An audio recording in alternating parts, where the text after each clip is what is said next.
मैं सत्येंद्र सर एक बार पुनः आप सबका स्वागत करता हूं अपने इस YouTube channel SSP GS point में। इसके पहले हमने अपना 3 वीडियो ऑलरेडी YouTube पर अपलोड कर दिया है। ये हमारा चौथा वीडियो है जो कि अनुच्छेद 13(3) से संबंधित है। यह वीडियो भारत में हुए भूमि सुधार को लेकर के है और संसद तथा न्यायपालिका के बीच जो संघर्ष हुआ है उसकी कहानी यहाँ पर आपको बताई जाएगी। जैसा कि आप लोगों को मालूम होगा, जब देश आजाद हुआ उस समय जो है भूमि पर अधिकार जो था या तो जमींदारों का था या तो राजाओं का था। तो इनसे जो है जमीन को छुड़ाने के लिए भूमि सुधार कानून को लाया गया ताकि इनसे जमीन को लेकर के सामान्य नागरिकों में जमीन को वितरित कर दिया जाए। साथ ही साथ में जो सार्वजनिक क्षेत्र की चीजें बननी थी जैसे कि रेलवे, ठीक है, और अन्य चीजें जैसे पुलिस स्टेशन, ये सब बनना था, तो इन सबको बनाने के लिए भी सरकार को भूमि चाहिए थी और इसके लिए यह आवश्यक हो गया था कि जमींदारों को जो है उनसे जमींदारों से उनकी जमीन को लिया जाए, राजाओं से उनकी जमीन को लिया जाए और उस पर सार्वजनिक निर्माण किया जाए। तो इसके लिए 1951 ईस्वी में 1951 ईस्वी में जो है पहला संविधान संशोधन किया गया। पहला संविधान संशोधन किया गया और ये पहले संविधान संशोधन में जो है भूमि सुधार से संबंधित कानून को रखा गया। इसके तहत अनुसूची 9 को जोड़ा गया। इसके पहले हमारे संविधान में 8 की अनुसूचियां थी और 9वीं अनुसूची को जोड़ा गया और जो भूमि सुधार से संबंधित कानून था उसको इस 9वीं अनुसूची में रख दिया गया और 9वीं अनुसूची की यह शर्त थी कि इसकी न्यायिक समीक्षा नहीं की जा सकती है। अर्थात अगर कोई कानून इसमें रख दिया गया है तो न्यायालय में उस बात को लेकर के आप नहीं जा सकते हैं, यह हमारे मूल अधिकारों का उल्लंघन करता है, ठीक है। और साथ ही साथ में 31 का और 31 खा को भी जोड़ा गया। 31 में क्या क्या था? इसमें था संपत्ति अर्जन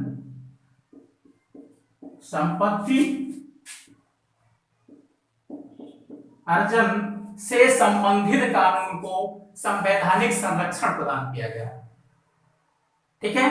संपत्ति के अर्जन से संबंधित कानून को संवैधानिक संरक्षण प्रदान किया गया। 31 खा में क्या था? इसमें यह कर दिया गया कि अनुसूची 9 में कोई भी कानून जो शामिल कर दिया गया है, कोई भी नियम या विधि जो शामिल कर दी गई है उस सूची 9 में जो कानून या विधि रख दी गई है वह शून्य नहीं घोषित की जाएगी, शून्य नहीं हो सकती या नहीं घोषित हो सकती, ठीक है, शून्य नहीं हो सकती है। तो ये 3 प्रमुख चीजें थी जो कि भूमि सुधार से संबंधित थी और 1951 में पहले संविधान संशोधन के द्वारा ये सब जोड़ा गया संविधान में। अब बात करते हैं कि इसके बाद हुआ क्या। आप लोग जानते हैं एक केस आया था शंकरी प्रसाद बनाम भारत संघ। यह जो केस था 1951 ईस्वी में था और यह केस इस पहले संविधान संशोधन के विरुद्ध किया गया था। जो ये केस लाया गया था ये पहले संविधान संशोधन को चुनौती दी गई थी न्यायालय में कि यह जो संविधान संशोधन है ये गलत है और ये जो है जो पहला संविधान संशोधन था ये अनुच्छेद 19 और अनुच्छेद 14 और अनुच्छेद 31 का जो है ये हनन करता था, अर्थात मूल अधिकारों को कम करता था या मूल अधिकारों को प्रभावित करता था। कौन कौन से मूल अधिकार? अनुच्छेद 19, अनुच्छेद 14 और अनुच्छेद 31, ठीक है। तो शंकरी प्रसाद बनाम भारत संघ जो कि 1951 में लाया गया था और उस समय जो थे भारत के मुख्य न्यायाधीश उनका नाम है पतंजलि शास्त्री,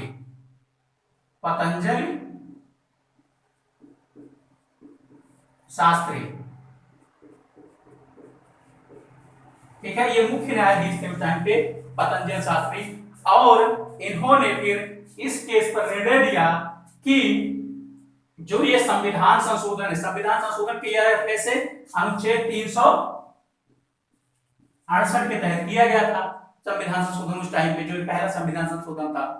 तो इसमें यह कहा गया इस निर्णय में कि 368 के तहत संविधान जो संशोधित किया गया है यह विधि शब्द के अंतर्गत नहीं आता है, बल्कि अनुच्छेद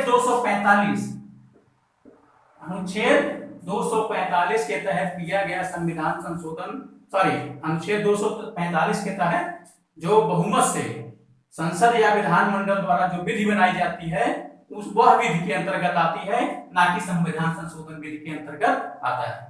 अर्थात संविधान संशोधन जो है विधि के अंतर्गत नहीं आता है। ठीक है, और इस कानून को इन्होंने क्या किया, वैध ठहरा दिया, और इस तरीके से शंकरी प्रसाद बनाम भारत संघवाद जो है समाप्त हुआ। और साथ ही साथ ये कह दिया गया कि संसद को जो है संविधान में संशोधन की असीमित शक्ति है, वो असीमित रूप से इसको संशोधित कर सकती है। ठीक है, तो ये रहा बात कौन सा, शंकरी प्रसाद बनाम भारत संघ 1951, और मुख्य न्यायाधीश उस टाइम पे कौन थे, पतंजलि शास्त्री। ठीक, अब इसके बाद होता क्या है कि 17वां संविधान संशोधन किया जाता है। कौन सा, 17वां संविधान संशोधन। 17वां संविधान संशोधन क्या था इसमें, इस संशोधन में यह था कि जो भूमि सुधार कानून थे, कौन से, भूमि सुधार कानून, जो भूमि सुधार कानून था कहाँ का, केरल और मद्रास का, वहां पर इसको 9वीं अनुसूची में डाल दिया गया। और इस तरीके से केरल और मद्रास में भूमि सुधार कानून को 9वीं अनुसूची में डालने के कारण उसे संवैधानिक संरक्षण प्रदान कर दिया गया 17वें संविधान संशोधन के द्वारा। साथ ही साथ 31 का में संशोधन किया गया, 31 का में संशोधन किया गया, और यह कहा गया कि जो खेत वाली जमीन होती है, अर्थात जोत वाली जमीन जो होती है, अगर उसको जब्त किया जाएगा या उसका अधिग्रहण किया जाएगा तो उसके पहले बाजार मूल्य पर उसकी कीमत दे दी जाएगी उस व्यक्ति को। ठीक है, तो ये 31 का में कहा गया।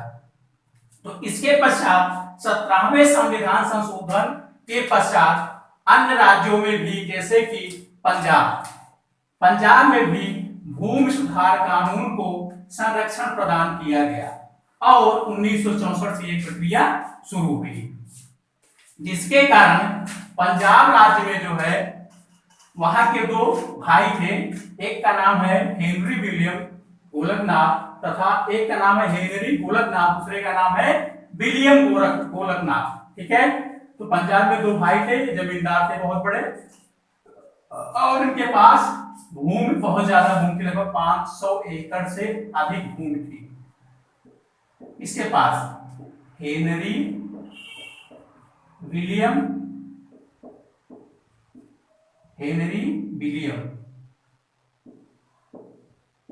ठीक है, ये दोनों अलग अलग हैं, हेनरी गोलकनाथ तथा विलियम गोलकनाथ। ये दोनों क्या थे, भाई थे, जिनके पास 500 एकड़ से अधिक जमीन थी, और इनको कहा गया इनकी जमीन को जब्त कर लिया गया भूमि सुधार कानून के तहत। भूमि सुधार कानून के तहत इनकी जमीन को क्या किया गया, जब्त कर लिया गया, और कहा गया कि अब लगभग आप 35 से या 37 एकड़ जमीन अपने पास रखेंगे, और उसके अलावा इसके अतिरिक्त जितनी जमीन है वो आपसे ले ली जाएगी। ठीक है, तो इन्होंने क्या किया कि सुप्रीम कोर्ट गए, और सुप्रीम कोर्ट का दरवाजा खटखटाया। तो इसमें आता है केस जिसका नाम है गोलकनाथ बनाम पंजाब राज्य। ये था इनका मामला, कब, 1967 में इस पर फैसला सुनाया गया। ठीक है, तो इस मामले में ये महत्वपूर्ण मामला था, इसलिए जो कि गोलकनाथ और बनाम पंजाब राज्य वाला था। इसमें इसके जज थे सुब्बा राव, श्री सुब्बा राव इसके जज थे, उस टाइम पे मुख्य न्यायाधीश थे इस न्यायपीठ के, और यह 11 सदस्य थी। कितने, 11 सदस्य ये पीठ गठित हुई थी। कितना, 11 सदस्य। और इसमें जो है जो पहला शंकरी प्रसाद वाला मैटर था उसके निर्णय को पलट दिया गया और ये कहा गया कि जो संविधान संशोधन है, संविधान संशोधन है जो कि अनुच्छेद 368 के तहत किया गया, ये गलत है। अनुच्छेद 368 में संविधान संशोधन की प्रक्रिया दी गई है। संविधान किस तरीके से संशोधित किया जाएगा, ना कि उसमें यह दिया गया है कि संविधान संशोधन की शक्ति, अर्थात इसमें अनुच्छेद 368 में संविधान संशोधन की शक्ति नहीं है। क्या है इसमें? सिर्फ संशोधन की प्रक्रिया दी गई है, प्रक्रिया। ठीक है, इसमें क्या दिया गया? संशोधन की प्रक्रिया दी गई। ठीक है, तो इसमें यह कह दिया गया संविधान संशोधन की प्रक्रिया की ये शक्ति नहीं दी गई है। अतः जो संविधान संशोधन किया गया है ये गलत है, पहली चीज तो ये। दूसरी चीज, यदि संविधान संशोधन कर भी दी गया है तो संविधान संशोधन भी क्या है? विधि है, विधि के अंतर्गत आती है। अतः जब ये विधि के अंतर्गत आ गई तो संसद के पास संविधान संशोधन करने की वो शक्ति नहीं है उसके पास, इसका मतलब। तो ये विधि शब्द के अंतर्गत आ गया तो जो ये 17वां संविधान संशोधन था ये क्या हुआ? आपका खत्म हो जाता। ठीक है, तो फिर हुआ क्या कि न्यायपालिका यहां पर फिर हावी हो गई, किस पर? संसद पर, क्योंकि संसद ने 17वां संविधान संशोधन किया था उस टाइम पे। ठीक, अब इसने क्या किया कि संसद ने उस टाइम पे 1971 में, कब? 1971 में लगातार 3 संविधान संशोधन किए, 24, 25 और 26। ये 3 संविधान संशोधन किए गए संसद के द्वारा। उस टाइम पे इंदिरा गांधी का शासनकाल था और कई लोग ये कहते हैं वो डिक्टेटर बनने का प्रयास कर रहे थे, न्यायपालिका को दबाना चाहती थी। ठीक है, लेकिन न्यायपालिका जो है अपने आप में उस टाइम पे मजबूत हो चुकी थी। वो जमाना नहीं रहा जो कि 1951 का था न्यायपालिका के लिए। तो ये जो 24वां 25वां संविधान संशोधन किया गया, इसकी बात कर लेते हैं। 24वें संविधान संशोधन में था क्या? 24वें संविधान संशोधन में था क्या कि संसद ने कहा अनुच्छेद 368(1) इसमें जोड़ा है। अनुच्छेद 368(1) इसमें जोड़ दिया गया और इसके तहत यह प्रावधान कर दिया गया कि संसद के पास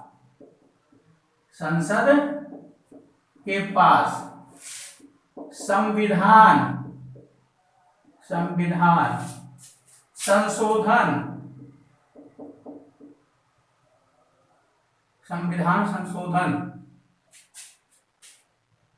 करने के लिए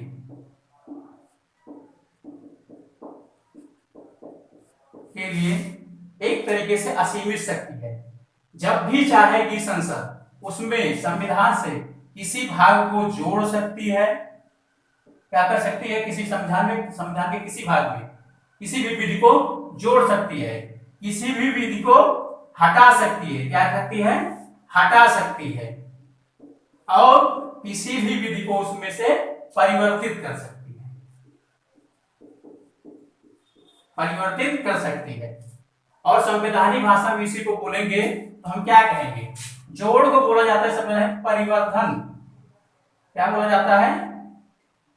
परिवर्धन का मतलब क्या होता है? जोड़, अर्थात संविधान में किसी भाग को वो जोड़ सकती है। हटाने का मतलब क्या है? निरसन। क्या है? निरसन, किसी भाग को वो हटा सकती है, निरसित कर सकती है। और परिवर्तित वही शब्द है अपने आप में, ठीक है ना? संविधान के किसी भाग में परिवर्तन कर सकती है। तो ये क्या था आपका? अनुच्छेद 368(1) के तहत। फिर इसी में अनुच्छेद 368(2) को भी जोड़ा गया और ये कहा गया कि संसद अगर कोई कानून बनाती है या संसद कोई विधि बनाती है, कोई मान लेते हैं यहाँ पर कोई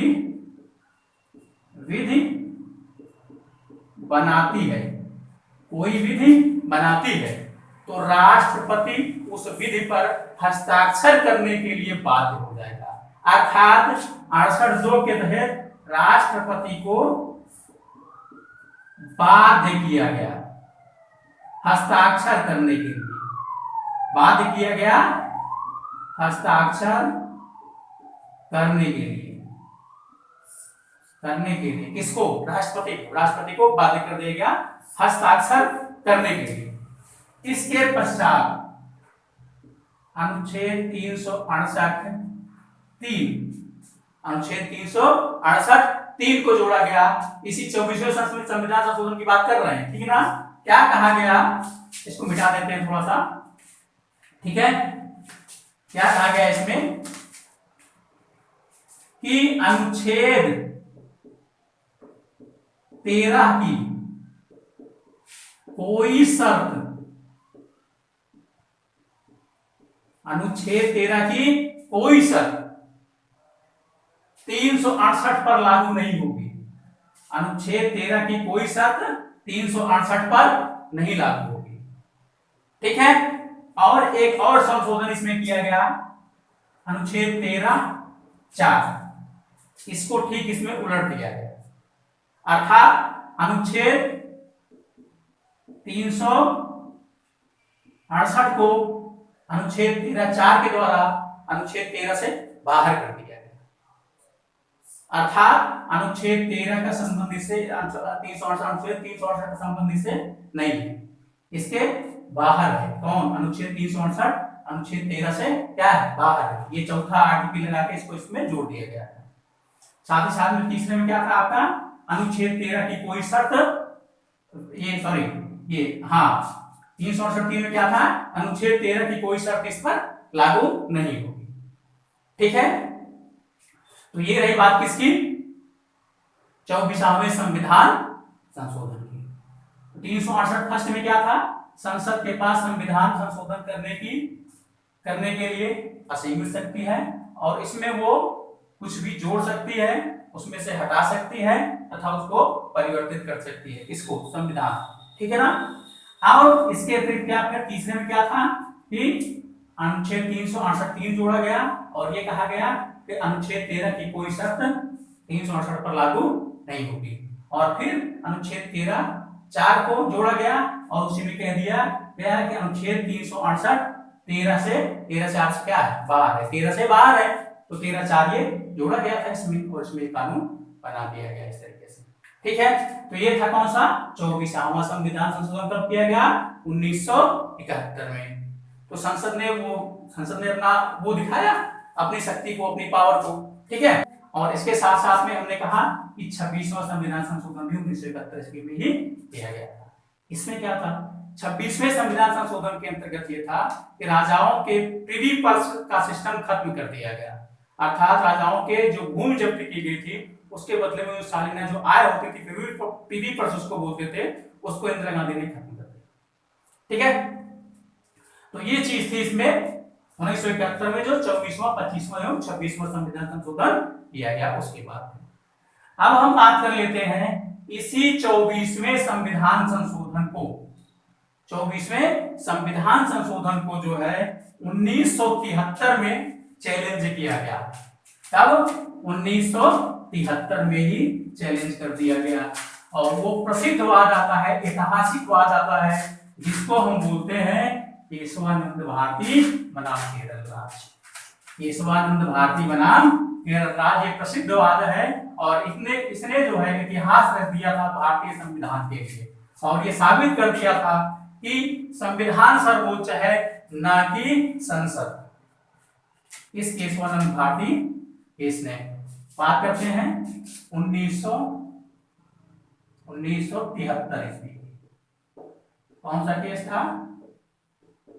केशवानंद भारती बनाम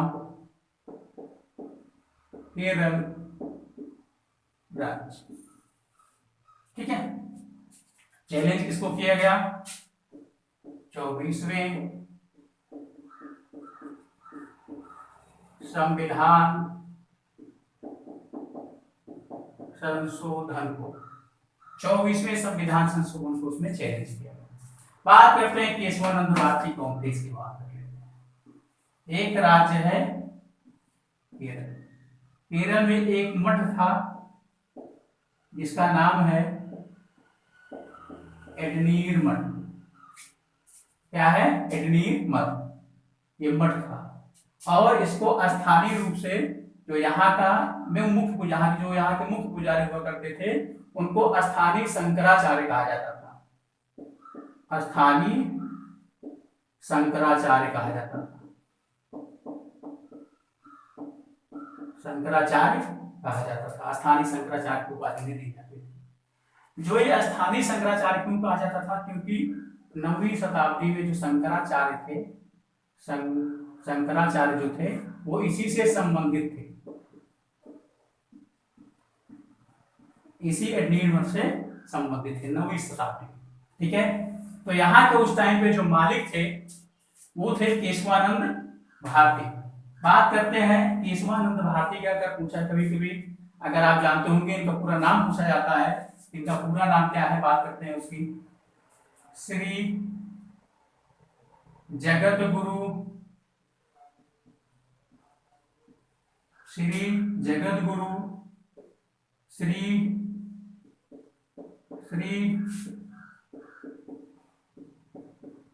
शंकराचार्य तोतकाचार्य केशवानंद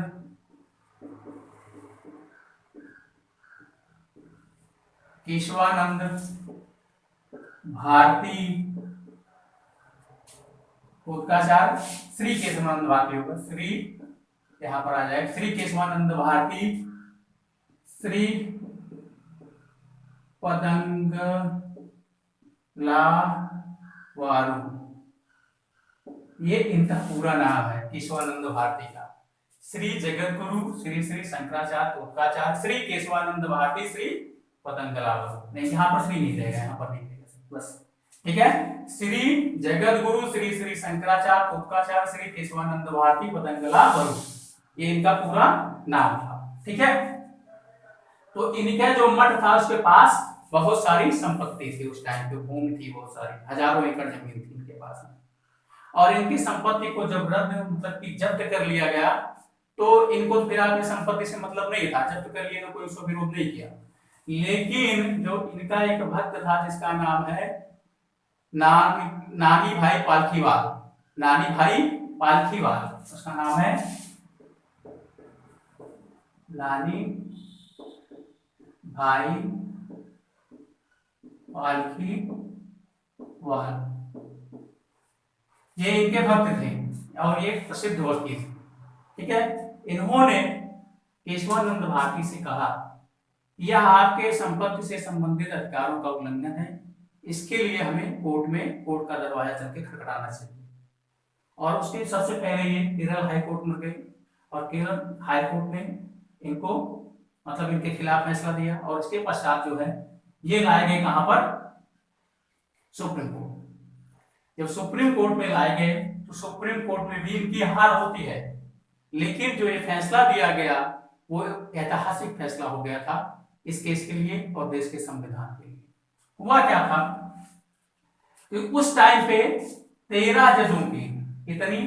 13 जजों की संवैधानिक पीठ गठित की गई थी और भारत के मुख्य न्यायाधीश थे श्री सीकरी। कौन थे? श्री सीकरी मुख्य न्यायाधीश थे। ठीक है, और जो फैसला दिया गया वो दिया गया 7:6 के अनुपात में, 7:6 के अनुपात में ये फैसला दिया गया श्री सीकरी के द्वारा। तो एक जज थे जो कि 6 वाली टीम में शामिल थे जिनका नाम है रे, एन रे बोला जाता है इनको, और इस टीम में थे कौन? श्री सीकरी।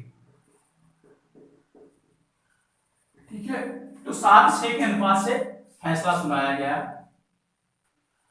कि संसद संविधान के किसी भी भाग में संशोधन कर सकती है, संसद को यह अधिकार है, लेकिन आधारभूत ढांचे को हानि पहुंचाए बिना। ठीक, यह फैसला था किसका?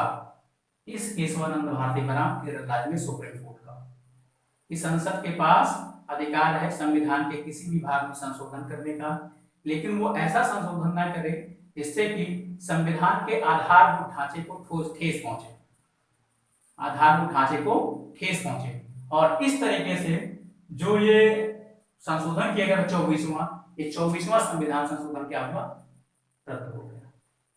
ठीक है। अब इसके पश्चात जो उस टाइम वर्तमान उस टाइम की तत्कालीन सरकार थी इंदिरा गांधी की, वो और ज्यादा संसद मतलब ये समझ लीजिए उस टाइम उनके अंदर और ज्यादा रोष व्याप्त हो गया कि हमारे किसी भी संविधान संशोधन को न्यायपालिका अपनी दखल अंदाजी करके उसको रद्द कर रही है और ये ठीक नहीं है, ये उनके अहम पर चोट पहुंच रही है। ठीक है। तो उन्होंने क्या किया, 42वां संविधान संशोधन कर दिया 1976 में। 42वां संविधान संशोधन 1976 ईस्वी में कर दिया उन्होंने संसद ने उस टाइम पे। ठीक है।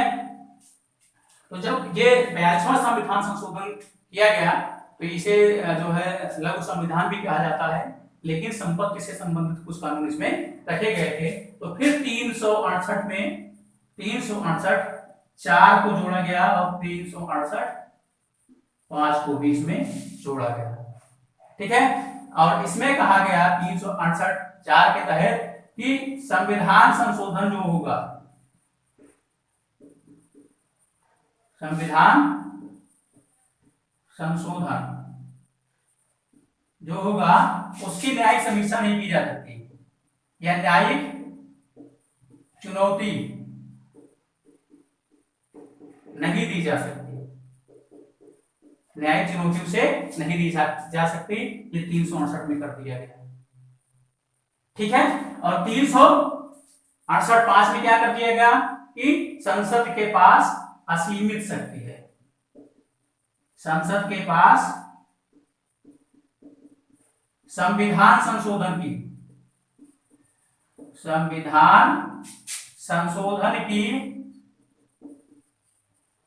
असीमित शक्ति है। क्या है, असीमित शक्ति है। ये दे दिया 42वें संविधान संशोधन के द्वारा। अब संसद ने फिर अपनी ताकत दिखाई इसमें। ठीक है। तो अक्सर इसमें देखा जाता रहा है कि जब जज ये रिटायर होने वाले थे, जो केशवानंद भारती का श्री सीकरी साहब ने दिया था ना जो फैसला, ये रिटायर्ड होने वाले थे 24 अप्रैल 1973 को इन्होंने फैसला दिया था और 25 अप्रैल को ये रिटायर्ड हो जाते। ठीक है। इन्होंने ये फैसला जाते जाते दे दिया। तो देखा गया है कि जैसे ही वो रिटायर, कोई भी सुप्रीम कोर्ट का जज अभी वर्तमान में भी रंजन गोगोई गए हैं। ठीक है। 2019 में नवंबर में गए हैं। तो इन्होंने जाते जाते क्या कर दिया, 17 नवंबर को इनको जाना था और उसके पहले उन्होंने राम मंदिर से संबंधित फैसले को दे दिया फटाक से। तो इनकी आदत है कि जब ये चीफ जस्टिस जब तक रहेंगे तब तक टेस्ट मैच खेलते हैं सारे लोग, और जैसे ही इनका अंतिम कार्यकाल 2-4 दिन का बचा होता है तो ये 2020 शुरू कर देते हैं खेलना। ठीक है। और सुब्बा राव भी इसी तरीके से थे, जो गोलक नाथ बनाम पंजाब राज्य पर फैसला दिए थे, वो भी रिटायर्ड होने वाले थे और उन्होंने उसके एक दिन पहले ही फैसला दे दिया था। ठीक है। तो ये प्रवृत्ति रही है मुख्य न्यायाधीशों की, कुछ की, सबकी नहीं, कुछ की। ठीक है।